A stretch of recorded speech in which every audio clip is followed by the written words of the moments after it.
Thank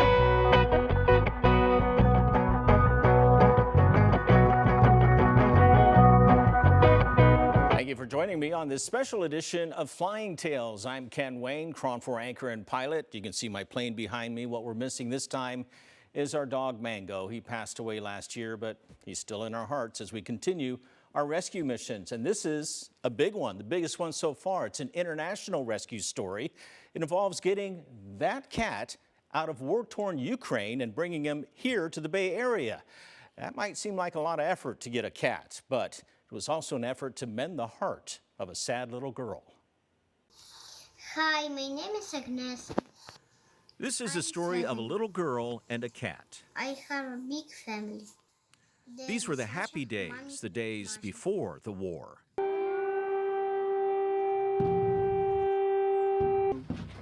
As Russian forces swept across the border into Ukraine, 10-year-old Agnesa and her family decided to flee Odessa. And there was no room for any animal that we have. Maria and Alexander Bashinar, along with their daughters Eleanor, Angelina, and Agnesa, had to leave just about everything behind, including Agnesa's beloved cat, Arseny. After a few months in Romania, the family was allowed to enter the U.S., to the Bay Area. On their way to San Francisco, their flight attendant learned their story. And I just felt this sense of connection with her. The two women stayed in touch. I messaged her and said, "So how are you? How's America treating you? Is everything okay?" And she said, "Yes, everything is good, except my youngest daughter wants to go home. She cries every day because she's missing her cat." She missed sleeping with her cat, and she missed hugging him. She missed everything about the cat because she'd grown up with him. Dee shared the news with another flight attendant who rescues animals. And she just sent me a text and asked if there was anything I could do to help with that huge request. The request, find a way to get Arseny back into the arms of Agnesa. Well, yeah, it was pretty overwhelming. So, I mean, I'd done other things, but nothing like this. And all I could think of was, my God, we got a war-torn country here and you want me to get a cat out of Ukraine. Caroline started working on the rescue plan from her home in Hawaii, contacting Angelica in Houston. And I said, well, if you get that cat out of Ukraine, that's a piece of cake. We will figure out a way to, get that cat. Maria's brother-in-law was watching the cat in Ukraine and laid the groundwork for the rescue. I say, okay, you need to get him vaccinated, microchipped, and passport. So he says, okay, let's try to do that. He took Arseny on his motorcycle across the Ukraine border to Moldova. Then the cat was passed to a driver who took him and a refugee family to Romania. Arseny spent about a month in Bucharest while the rescue plan continued. It was at this point Agnesa was finally told her beloved cat might be coming to join her. So I say, okay, let's pray, but I cannot promise that it can happen. She was happy and she says, he will come, he will definitely come. Just believe. Right. But I got a text message saying like, hey, can we pick up the cat tonight instead? Mimi Kate was on vacation in Greece and ready to respond. She cut her trip short to pick up the cat in Bucharest and bring him home. But the Ukrainian documents wouldn't allow Arseny on a flight from Romania. He must have his legalized passport. So all the documents must be checked for him in Romania. A tuk-tuk driver volunteered to help. In Mimi's hands, Arseny was on the move to wrap up the details in Bucharest, and the texts and pictures started coming in as the cat got his documents and finally made his way to Athens, then Montreal, then Mimi's home in Seattle. At SFO, the family waited. Agnesa hadn't seen her cat, hadn't slept a full night for months. Finally, after 7,000 miles, the reunion they'd been waiting for. You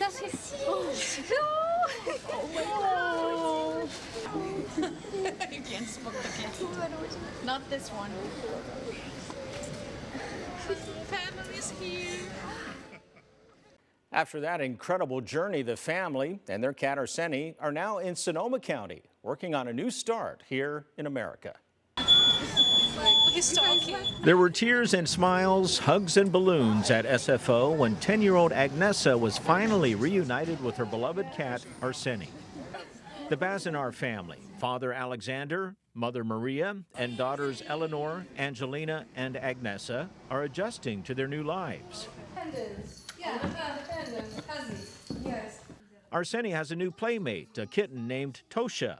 The family is staying in a large country home among vineyards and olive trees near Cloverdale in Sonoma County. Now when Arseny is with us, so it's like a home is with us. But like a part of our home is with us. All of this happened thanks to this man, Jeff Peters. When the invasion happened, I felt like we needed to do something to help people. Jeff's efforts to go to Europe to evacuate war refugees didn't pan out, but he did find an app for Ukrainians seeking help and connected with the Bazinar family. Maria sent an email and saying, we've been matched and we have a family of 6. And so I went to my son and I said, instead of renting this house, which he was planning on doing, would you be willing to donate it for 2 years? When the family got here, they had a beautiful but empty home. That's when the people of Cloverdale stepped up. And then everybody in the community just wanted to help. So they started donating money, they donated food, they donated gas cards, they donated gift cards. One lady said, do you need a sewing machine? And another person found out that the girls are very musically oriented, so they donated the piano.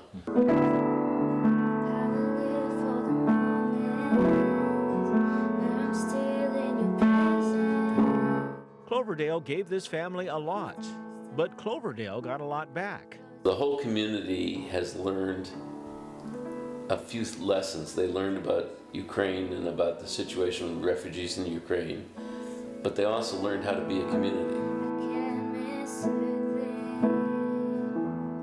The Bazinars are working on their English and plan to move forward with new lives as Americans. Agnesa is sleeping better at night now that she's reunited with Arseny. The older girls are learning to drive and going to school. Cloverdale is giving the family a good start. Мне очень нравятся люди здесь в Америке. We like a lot of these people. Мне очень нравится здесь эта география, это место Кловердейл. Like this geography, Cloverdale, California. Нам здесь очень хорошо. We like here so much. И это все благодаря вам. And it's because of you. Спасибо вам. Thank you so much. And especially We'll continue to follow the Bazinar family. Coming up, wildlife specialists had said this injured bird was unlikely to survive in the wild. How the falcon proved them wrong after months of rehab in the North Bay, followed by a long journey back home. Plus, a cross-border journey to rescue a sea turtle from freezing Canadian waters to California in the middle of pandemic lockdowns. But first, a Bay Area animal sanctuary that's fueling a nationwide effort to help senior dogs find their forever families.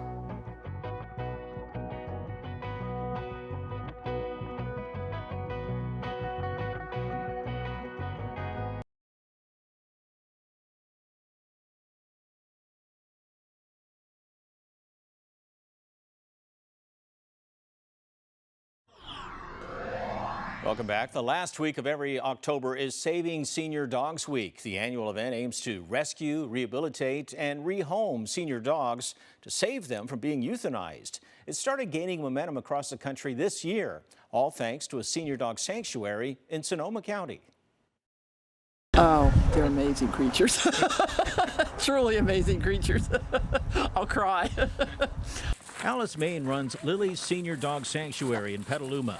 Of the countless animal shelters and rescues across the country, only a small fraction focus on senior dogs. It is not clear exactly how many senior dog rescues there are in the country, but I don't think there are more than 50, probably 50, 55. 32 of them are part of the newly formed group Saving Senior Dogs USA. The goal, rescue the dogs others gave up on. No, they deserve a good ending. They don't deserve to end up in a shelter or alone on a street, being neglected. Maine says you don't have to worry about chewing or potty training with older dogs. She says they're much calmer and even grateful to have a new home. The gratitude just pours out of them.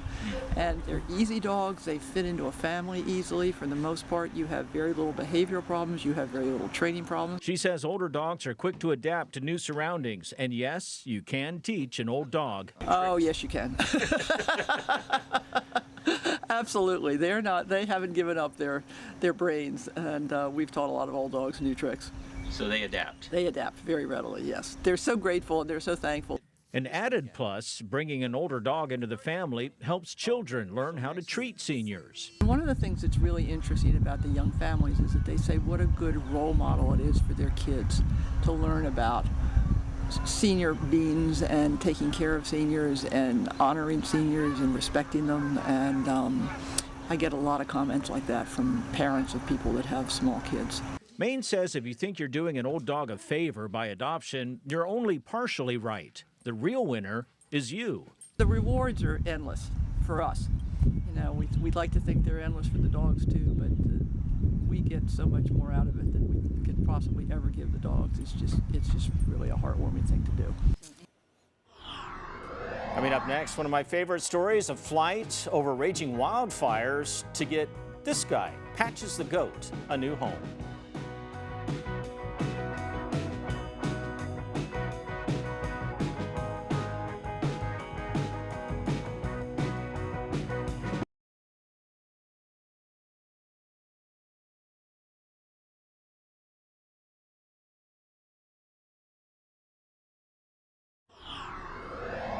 It's not just dogs and cats that sometimes need a lift. In September of 2020, I got to fly with an animal that I never carried in the plane before, an adorable little goat.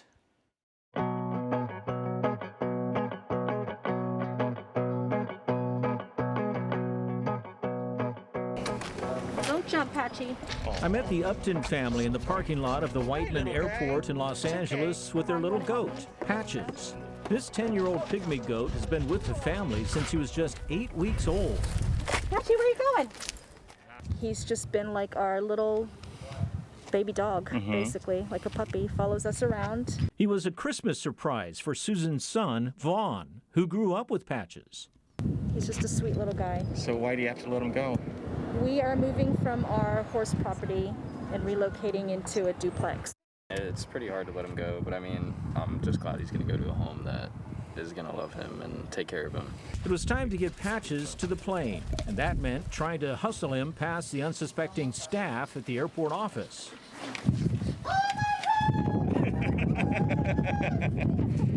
The next challenge, getting this 40-plus pound goat into a cage in the back seat. There you go. Let's put him there. There you go. Oh, yeah. Okay, get the butt in. Oh, there we go. Good boy. Good boy. You did it. Lay down, buddy. It's okay, Patchy. We got you, buddy. We're gonna make sure that you're safe. And then the question, how's Patches going to handle the takeoff? The answer, no problem. The visibility was great heading over the mountains near the Grapevine, but that changed once we crossed into the Central Valley. Smoke was everywhere. We flew toward Modesto to avoid the fire tankers battling the SCU complex fires. We saw a huge plume of smoke from more than 50 miles away, towering above our 8,500-foot cruising altitude. 3 hours after leaving LA, we touched down in Petaluma, where rescuers lined the airport fence to welcome their newest resident. There's Patches. There he is. Yay! Patches handled the flight like a pro, and a short time later, he was at his new home, Wonder Farm Sanctuary in Pengrove. The founder says she made sure the family that surrendered Patches knew that he was in good hands. But I had a long talk with her and explained what we do. I sent photographs of this place, and she said, yeah, that's exactly what I would like for him. Cute little guy. Just like Patches, a sea turtle from Southern California also ventured up north in 2020, but this one went way too far north, ended up in Canada, and bringing it back home wasn't easy during COVID-related lockdowns.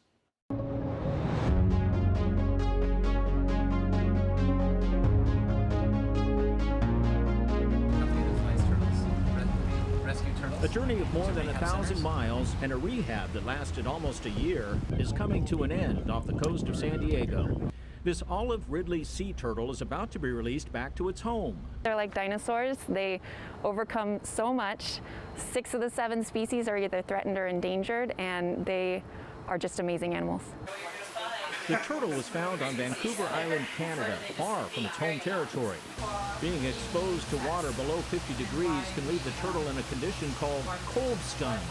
Its heart rate and circulation decreases, leaving it so lethargic it can't even swim. How this olive ridley sea turtle got here is anyone's guess. It's not unusual for a marine animal to travel so far. We've worked with a lot of olive ridleys that have come from Oregon, Seattle, Northern California. This is our first olive ridley that's come from Canada. Since he was found stranded near the town of Port Alberni, he was named Bernie Stranders. Bernie was taken to the Vancouver Aquarium for rehab and was expected to be returned to Southern California last winter. But then COVID happened and the border closed. Finally, about a week ago, Bernie was able to be driven across to Seattle. That's where he was picked up by volunteer pilots with an organization called Turtles Fly 2. He was loaded up at Boeing Field and took to the skies for San Diego. There, animal care specialists from SeaWorld took over to prepare Bernie for the last leg of his journey, including prepping him for a GPS tracker to monitor his recovery. About 7 miles off Point Loma, at long last, Bernie Stranders was stranded no more. He was returned home to the warm 74-degree Southern California water. Well, I mean, this is definitely a wow factor. We get to take this animal and put it back in the ocean, and hopefully it'll swim thousands of miles and make more little olive ridley sea turtle babies. Coming up from slow to fast, the fastest animal in the world needs a ride. From the Bay Area to Southern California, we're going to take you along as an injured falcon is returned to the wild.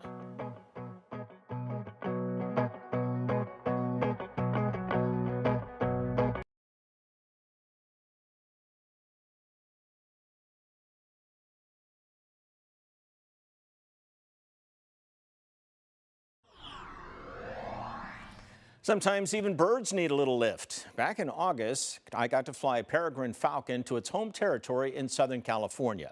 Some Bay Area wildlife rescuers had nursed the girl back to health and needed a hand getting it back to the wild. It's a Flying Tails trip we're calling the Flight of the Falcon. She doesn't have a name or even much of a backstory. All we know is this bird was found injured near Carlsbad, and wildlife specialists said she was unlikely to survive in the wild. There was significant documentation of a lot of head trauma and a lot of eye issues at that time. The peregrine falcon is considered the fastest animal on Earth, flying up to 200 miles an hour to snatch its prey. And I've seen peregrines catch bats on the wing. So as bats are flying out from, roost, they're just flying and catching them in air and then landing on the ground, just pulling them apart. State Fish and Wildlife sent the bird to Sonoma Wildlife Rescue near Petaluma. We also have an enclosure. It's actually called the Raptor Recovery Center. It's a 100-foot building with flight hallways and an area where you could live test a bird of prey to make sure that they could survive by catching their own prey. It was during its rehabilitation here that a doctor found that the bird had made a remarkable recovery, and instead of living its life in an enclosure, it might be fit enough to be set free. We had to make sure that it still had the appropriate behavior and temperament of a wild animal.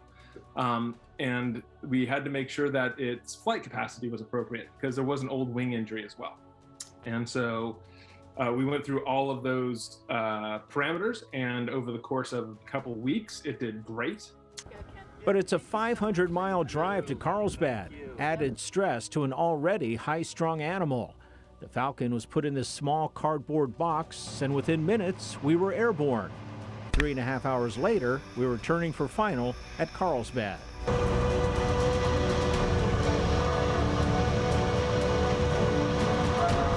On the ground, we were met by volunteer Jerry McGuire, who took possession of the falcon for the last phase, the release. A few minutes later, he was at a nearby reservoir where the falcon that had been on the mend since last February was finally returned home.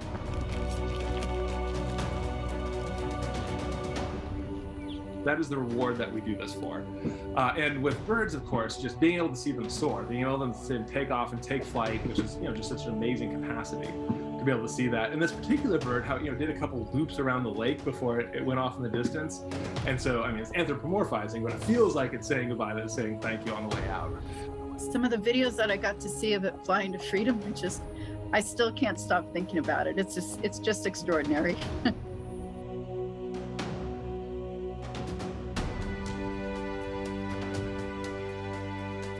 Falcons, turtles, goats, dogs, a Ukrainian cat. That does it for this special edition of Flying Tales. And remember, saving one animal may not change the world, but it will change that animal's world for the better. Thanks for watching.